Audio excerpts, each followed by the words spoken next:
Welcome back. If you recall, last time we took a little horse adventure. It got a little muddy. So we're going to clean things up a little bit this time and take a little bus tour to Santo Domingo and learn a little bit of the Dominican Republic history.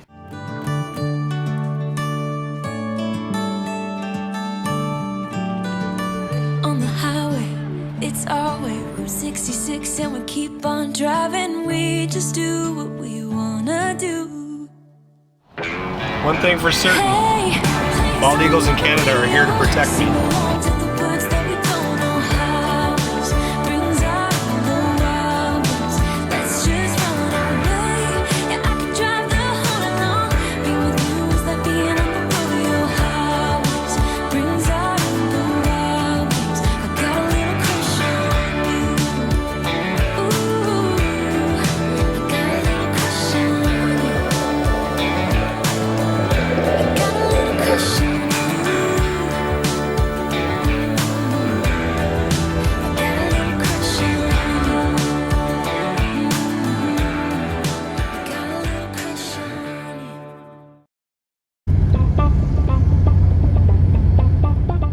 Listen up, all you sugar lovers. The Dominican Republic has somewhere around 50,000 hectares of sugarcane.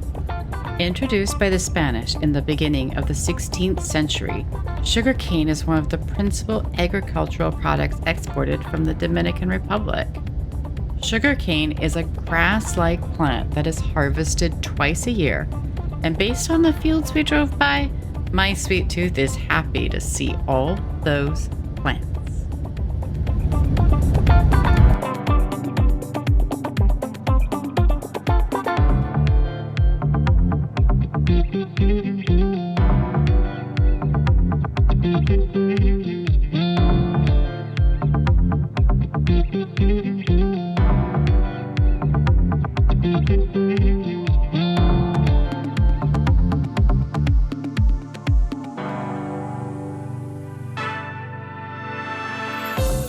Considered the most beautiful building in the Dominican Republic, the National Palace is where the president's office is located.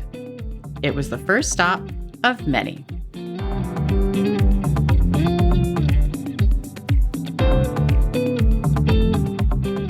First stop on our walking tour through the colonial zone of Santo Domingo was Fort Lazella Ozama, a fort that served as the military center for 4.5 centuries. Built in 1502 and turned into a museum in the 1960s. 66, there was a war between Dominicans and Americans, and this was a place also used to defend the country against the United States. The soldiers were across the river. We can see our flag on the top, raised. Now, the island was occupied several times by several countries, so those countries coming, occupying here, raised their flags on the top of this tower. The Cathedral of Santa Maria was the first Catholic cathedral to be established in the New World in the early 1500s.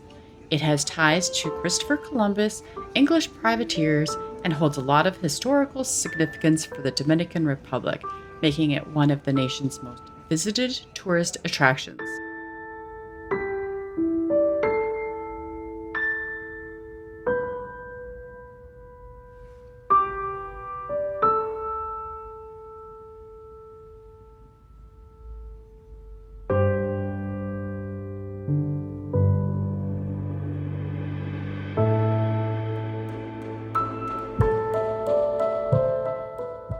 It is claimed that 36 years after his death, Christopher Columbus was brought from Spain to this cathedral for his final resting place.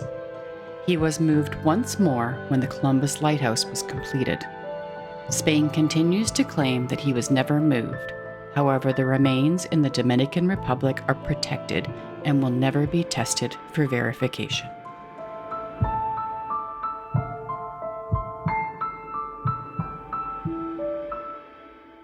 As we wander towards the next stop on the tour, we pass through Columbus Park, which is located at the center of the historical district.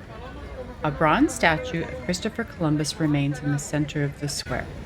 In recent times, though, this location has been known to be a meeting place for protesters who are calling for the removal Columbus statue.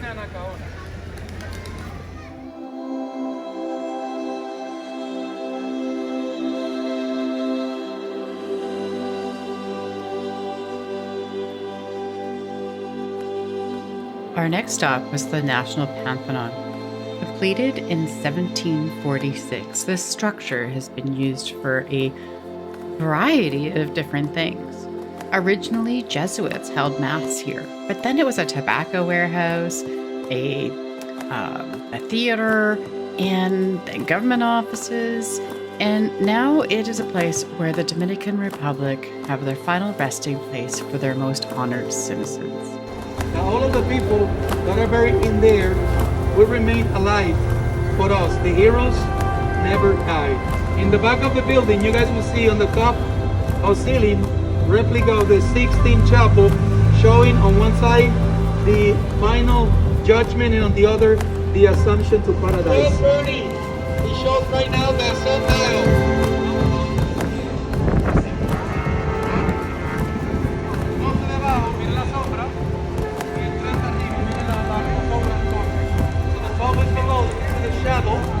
Between 12 and 1, look at the 12:30. We definitely worked up a bit of an appetite after all this walking.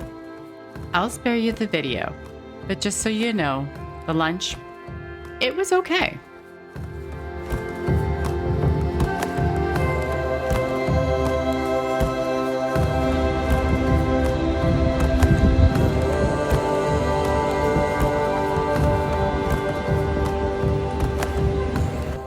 Built between 1511 and 1514, the Alcazar de Colón is the first fortified Spanish palace built in the Americas.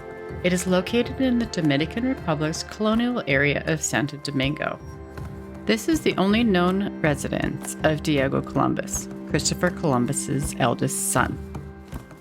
He lived here with his wife, Maria Alvarez, and their 3 children who were born in the palace.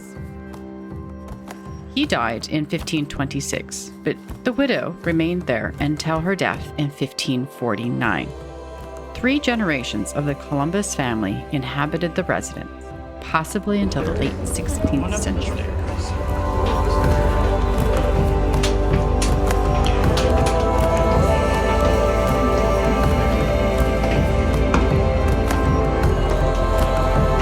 Oh, I'm getting dizzy.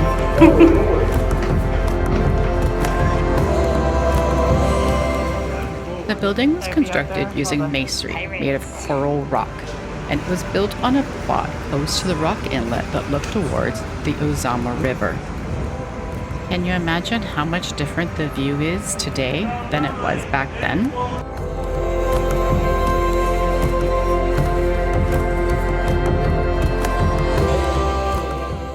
Originally a huge palace with 55 rooms, gardens, and lands, it now is 22 rooms of a museum filled with period furniture, artwork, and other accessories.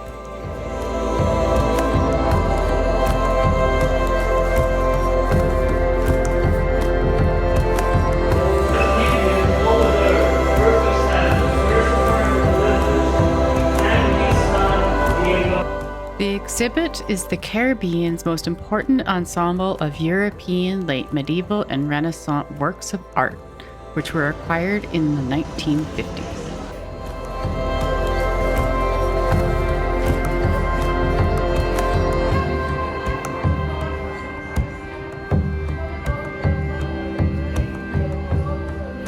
This is the way down for kings and queens. The other one was up for... So as the kings and queens descend out of the palace and head back towards their awaiting chariot, I can't help but think how lucky we are to have had an opportunity to see this time in history.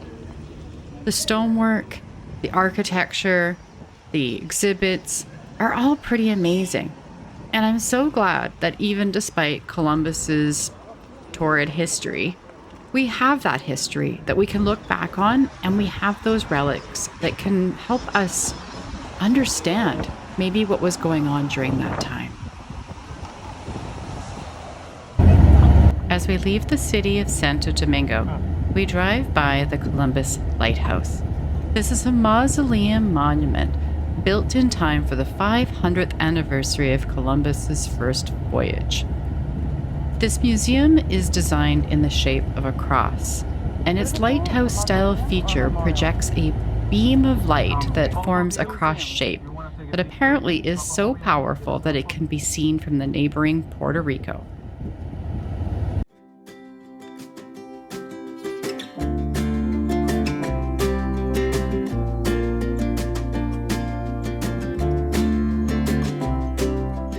After a quick power nap, we got to meet the most humble chocolatier and his very own Oompa Loompa. No, not quite. But we did stop at this really cute little Dominican chocolate factory where they produce some amazing organic chocolate. That's Dominican dark chocolate. This starts with the hand selection of the fruit on the countryside. There we have selected the fruit, we bring it here, and we start roasting the cane on 140 degrees. That's the first Dominican Oompa enter into the factory. So, when the bean is already cracked and separated from the husk, we fit 44 kilos inside the big machine, and we turn it to grind for 3 days. You can imagine the smell grinding all the cocoa bean. It smells awesome. To make the dark chocolate, we just add sugar. That's it. Out of lecithin, out of flour, out of palm tree oil. It's completely organic, the whole process. So, when we press the 100% cocoa paste, we strike the cocoa butter, sugar, powdered milk, that's the white chocolate. But we don't only make white chocolate here. The thing is that we make the second best white chocolate from all the Americas. From Canada down to Patagonia, here we have the second best white chocolate. On this factory, in only 1 year, we already have won 8 chocolate awards. So, that's pretty good chocolate here. Tenemos un buen chocolate. ¿Alguna pregunta? Any questions? Are you sure? As we watch the sunset over the sugarcane and have our blood sugar spike from the chocolate that we're snacking on, we reflect on what an amazing vacation this was. We're very lucky to be able to spend the time that we did in the Dominican Republic. But as with everything, it comes to an end. Off we go, back home, and we'll see you soon. Thanks for taking the time to hang out with us. We always appreciate it when you come by. Be sure to hit that subscribe button and that big old thumbs up. Every little bit counts. We appreciate you.